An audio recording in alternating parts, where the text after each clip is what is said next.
Hi, I'm Beck. I'm a psychologist and I'll be talking about mastering your state of being today. What I'm seeing and what I see a lot in the pop psychology industry is talk about toxic positivity, is talking about manifesting using emotions and having control over your emotions, a lot of focus on the mental thought realm, a lot of focus on the emotional realm, and very little discussion on your state of being. Now, the problem here is the idea that you can somehow control those thoughts and those emotions, and that all your energy should be put into controlling those thoughts and emotions. And some thoughts are good and will lead to good outcomes in your life, and some thoughts are bad and might attract the wrong thing, and some emotions might attract the wrong thing, and some emotions are bad and some are good and will attract the right thing. Okay, guys. Wrong level, wrong layer of the human design.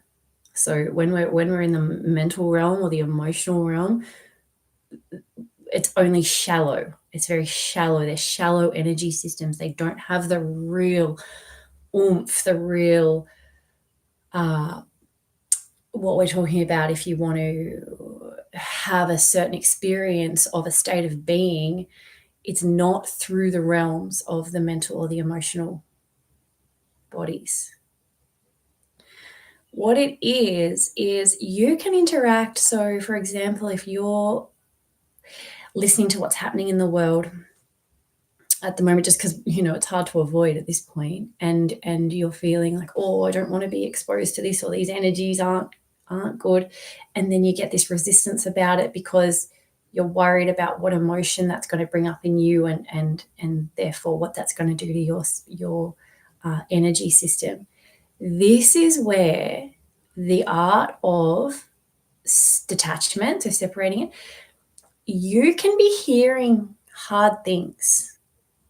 You can be hearing terrible things that are happening in the world, but your state of being can be one of reverence, one of gratitude, one of open surrender. And suddenly, when you move into a state of being, not through controlling your emotions or think happy thoughts or say, no, I don't want to be around those vibes. You can be around those vibes. It's actually important that we don't abandon our friends and families and people that are going through really tough things, and they feel like they can't talk about it because they don't want to bring down the vibe. But they're still suffering and they're still struggling. That's really lonely. So to turn away from people because you are protecting your energy system is backwards. That's not how it works. So you can show up for your friends and family from a place of open-hearted reverence and open-hearted surrender, so they can bring to you whatever they need to bring to you, and it doesn't wobble you.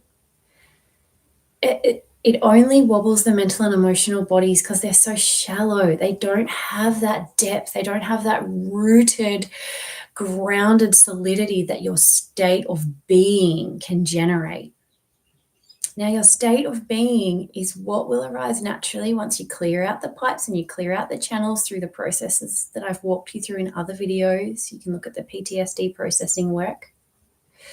But you're always dancing internally, constantly, all day, between energies you feel that come up that feel uncomfortable, and you're grounding them through a part of your body that feels safe, the bottom of your feet, your shoulder, wherever feels calm and grounded. You're connecting with that place and letting the rest move through you without resisting it, without being scared of it. Don't put a story around it that all this fears come up. Yes, because I've lost my job or my relationship's collapsed, or yes, that might be true. That might be the external story as to why that fear's come up in that moment. But I'd say that fear would be familiar to you, and that would have been around in your system before you lost the job, before the relationship collapsed. It's just that external situation has generated up for you again. It's come up for you to process this time through a new channel, through a new circumstance or situation, but it's here again. It's cycled around. So this time, instead of running away from it, you can let it move through you by finding a safe part in your body, and then your state of being starts to shift naturally. It starts to reveal itself after a lot of grief.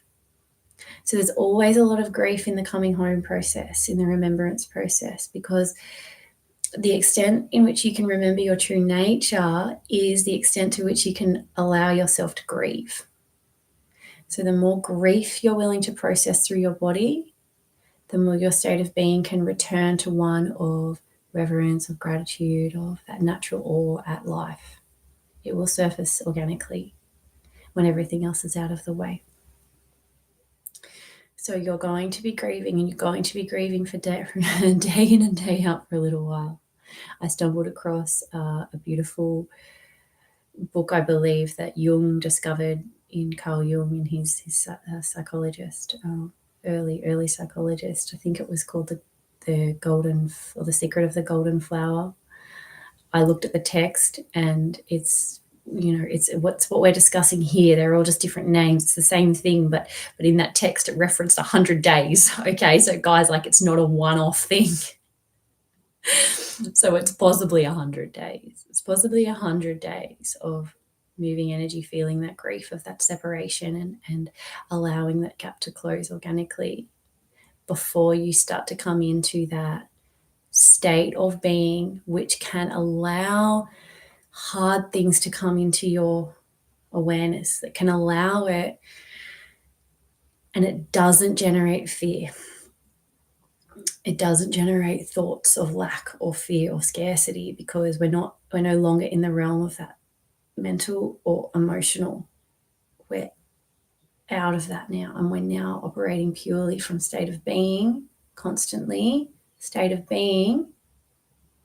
A good way to just get in touch with what I'm talking about with that state of being is think about a time. It's usually in nature, but it could be any time you've been in sort of a flow state or state of ease, but a time where you have been in such awe at the grandeur, perhaps, of a landscape, or of a tiny moment. You might have seen the little video I did with the sugar.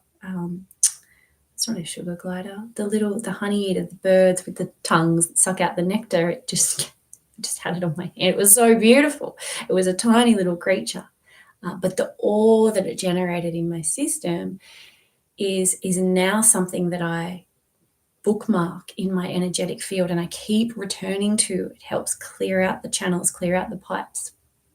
Similar feeling when if I've visited big bodies of water, big waterfalls, Iguazu Falls there, and on the border of Brazil and Argentina, it's heaven on earth. It's rainbows everywhere because all the water particles catch the light. So there's hanging rainbows all around you. There's butterflies everywhere. They call them the 88s because they've got the infinity sign on their wings. They come and they lick the salt off your skin. So you're standing among rainbows covered in butterflies, guys. Like, this exists. It's in Brazil or Argentina, depending which side of the border you're on.